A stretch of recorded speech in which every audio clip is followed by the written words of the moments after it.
That single board sold for over $38,000.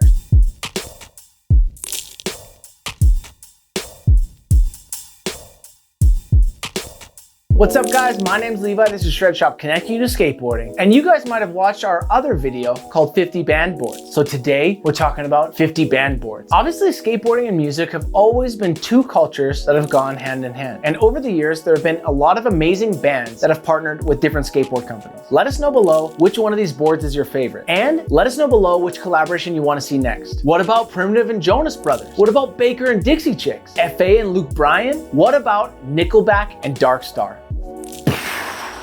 Let's dive into some of the best and some of the worst music collaborations that there's been done over the years. If you guys like these videos, we love making them. Help us out, like, subscribe, and comment. Misfits. The Misfits are really good at branding themselves. Over the years, they've been on everything from toy brands to toilet seats. So it's no surprise that in a Thrasher magazine in 1986, an ad popped up advertising the deadliest thing on wheels. The ad was from Plan 9, which was the Misfits record label, and they were selling two very rare Misfits boards. The ad only showed up one time, and they were only released one time. So these are very rare if you see them show up online. Apparently the quality was not that great, but if you can find someone selling them, you're gonna have to pay a small fortune. These original graphics were drawn by an artist named Pushead, who has a very long legacy in the skateboard art world. And then in the 90s, we saw a Scarecrow Misfits collab that came out. And more recently, it has come full circle, and we've seen Zero collaborate with Misfits for an official collab with original Pushead artwork on it. We had these boards in store for around 20 minutes before they were gone. Zero is no stranger to loving music. Zero's also done the highly coveted collaboration with Iron Maiden. They've also done multiple Orville Peck boards and a potentially unofficial Nirvana board. Fun fact about Nirvana, the frontman, Kurt Cobain, he used to skate, and he would come to Vancouver, Canada and skate the Skate Ranch. Should we do a deep dive into the Skate Ranch story? Let us know below. Speaking of Misfits and Pushead, we would be remiss if we didn't talk about the long relationship between Metallica and Zorlac. Brian Schroeder, or as you know him, Pushead, is originally from Boise, Idaho. He did a lot of the original artwork for the Texas brand Zorlac, but he also did most of the artwork for the iconic band Metallica. And because of this, Metallica and Zorlac have done many collaborations over the years, making it probably one of the most famous brand and band collaborations from over the years. Just recently, Metallica tried something new, and last year they put out a collaboration with Powell Peralta. And for this, they didn't use Pushead artwork, they used the world-renowned VCJ, who created all the original Powell Peralta graphics. It's interesting to note that James Hetfield from Metallica was a big skateboarder, but he kind of had to quit skateboarding because twice in 1 year he broke his wrist, making it pretty hard to play music. So now there's actually a part written into his contract that he isn't allowed to skateboard while on tour with Metallica. If you're on other platforms, so are we. Follow us at Shred Shop and at Levi Switzer. If you live in Canada, come to Calgary, get a haircut from me at Not Open Sunday. Let's keep this train rolling. Primitive has done some kind of questionable collaborations over the years.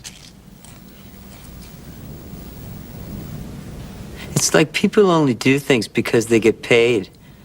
And that's just really sad.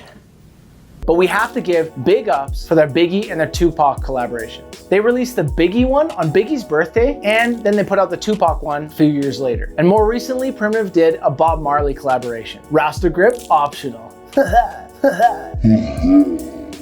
Now, when it comes to music and skateboard videos, there might be no artist that is more used and abused than David Bowie. Jason Lee did an unofficial David Bowie blind deck back in the day. Now, the collaboration might not be official, but it does state right on the board that this board is a dedication to David Bowie. We've seen a lot of skateboard companies rip off this style over the years because of how iconic that Jason Lee board was. Looking in 2014, Bianca Chandon, which is Alex Olson's board company, put out a Grace Jones tribute board in this style. But years later, a board brand called Collabs would collaborate with photographer Aladdin Sane to do an official David Bowie board with that specific image. And thanks to Collabs, the rest of us got to receive an official Britney Spears collection. With this, they got to partner with the official photographer from her debut album. They released it with boards and t-shirts. Collabs also did collaborations with famous artists Cameron, Aaliyah, and Eazy-E. Now, back in the 80s, Vision had quite the resume of band collabs. Most notably, a Beastie Boys Licensed to Ill deck that came out in 1986. 1987. The Beastie Boys were known skaters and have quite a connection to skateboarding. Here's a crazy story. After Spike Jonze filmed legendary skateboard video Blind Video Days, Mark Gonzalez hands a VHS copy of it to Sonic Youth's Kim Gordon. Kim Gordon ends up watching the video, and she's such a fan that she tracks down Spike Jonze and phones him on his house phone. She then gets him to do a music video for Sonic Youth, and this breaks Spike into the music video world. In this music video, Jason Lee, the skater, is actually the main actor in it, which is way before My Name is Earl, before he had any acting gigs. After doing this, Spike Jonze goes on to do a ton of music videos for a bunch of different bands, but most notably, he builds a really good connection with Beastie Boys. He gets to direct their famous video, Sabotage. So then it's no surprise that Girl Skateboards goes on to do a Beastie Boys collection. This comes out in 2020. An extra note, Vision Skateboards also did a random board for The Cure. Airborne Skateboards does a collaboration with the Rolling Stones, and they do an entire collection for the North America tour in 1989. Again, if you can find these online, they're crazy priced. Rip City Skates did a collection of boards with Black Flag. Black Flag has always had a deep connection to skateboarding, and at one point even had the boneless legend himself, Mike V, as their main singer. Later on, Black Flag did a collaboration with Focus Skateboards and Andy Roy, but no skateboard brand has done it better and more often than Canadian's own Skull Skates. In the 1980s, they had a guy named Skate Master Tate as their brand manager, and he was super connected in the music world, so he helped them lock down some big name band boards. Over the years, Skull Skates has partnered with Social Distortion, Gangrene, Vandals, DOA, SNFU, The Hives, Wasted Youth, and even the Red Hot Chili Peppers before they blew up. Here's an interesting note, Dogtown Skateboards has always done Suicidal Tendency graphics, and that's because the frontman for Suicidal Tendencies, Mike Muir, is brothers with one of the founders of Dogtown, Jim Muir. Santa Cruz did a collab board with the Descendants. Pocket Pistols did boards with MF Doom, the Ramones, Johnny Cash, even Amy Winehouse. Creature did a board with Guar. Element did like 100 boards with him. Habitat did a Pink Floyd collection. Huff did Smashing Pumpkins. Baker did boards with the Circle Jerks and the Goat and the occasional others. Thank You Skateboards just this year put out a pro model with legendary best rapper alive, Lil Wayne. Speaking of famous rappers, Selfish Skateboards has done multiple boards with Jay Casanova. That's right, our boy Jeremy Rogers. Real Skateboards partnered with Green Day for Actions Realized, and they did a collection of skateboards raising money for the Oakland Children's Hospital. Manic Skateboards did boards for both Method Man and Slick Rick. Another example of how bands and skate brands go together is the marriage between Dinosaur Jr. and Alien Workshop skate videos. Every Alien Workshop video has a Dinosaur Jr. song in it, and they've done a bunch of boards together over the years. One of the best brands at doing collaborations with bands is obviously Supreme. They have one of the heaviest lists of mega celebrities being a part of their brand. They've done boards for Lou Reed, James Brown, Ghostface Killah, RZA, Joy Division, Miles Davis, John Coltrane, and that's just to name a few. On the topic of music and skateboarding, it isn't exactly a collaboration with a band, but there was this one time. The Tony Hawk Foundation was raising money for skate parks. They decided to approach a few skateboard pros and get them to give a pro model, and then they would get it signed by a musical artist to put up for auction. The idea expanded, and the musician would either doodle on the board or write lyrics on the board and then sign it. The idea was put forward by Ben Harper, and the list of musicians was very heavy. We have Mike V and Tom Petty, Lance Mountain and Jimmy Cliff, Steve Caballero and Metallica, Bob Burnquist and Ben Harper, Bucky Lasek and Beastie Boys, Tony Hawk and Paul McCartney, and the board that went for the most amount of money was Jamie Thomas and Bob Dylan. That single board sold for over $38,000, and the collection all together between those boards raised over $126,000, all going to building skate parks. Guys, I'm Levi, this is Shred Shop, connect you to skateboarding, and we just did 50 band boards. Tell us below about a collaboration between your favorite brand and the band. List below your favorite band and what brand they should collaborate with. Stay tuned for Comment of the Week.